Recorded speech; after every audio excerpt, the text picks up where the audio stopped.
శనివారం రోజున వెంకన్నకు ఇష్టమైన నైవేద్యాన్ని పెట్టి చూడండి. ఎంతో సంతోషించి మీరు ఏదైతే కోరుతున్నారో దానిని ఆ భగవంతుడు తప్పకుండా తిరిగి ఇస్తారు.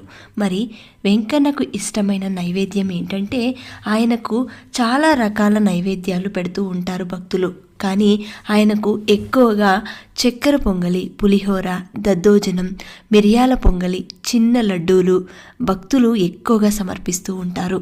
ఇంకా వారి శక్తి కొలది వడ, దోశ, జిలేబీ, పెద్ద లడ్డూలు, మురుకులు, పెద్ద పెద్ద వడలు ఇలాంటివి వారి శక్తి కొలది పెడుతూ ఉంటారు. కానీ భగవంతునికి ఎప్పుడూ కూడా భక్తితో, శ్రద్ధతో, నమ్మకంతో మీరు చేస్తున్న ఏ చిన్న పనైనా సరే ఆ భగవంతుడు స్వీకరిస్తారు. ఆఖరికి ఇన్ని నైవేద్యాలు పెట్టాలా అంటే తప్పనిసరి అయితే కాదు, చిన్న గ్లాస్లో పచ్చి పాలు పెట్టినా సరే స్వీకరిస్తారు.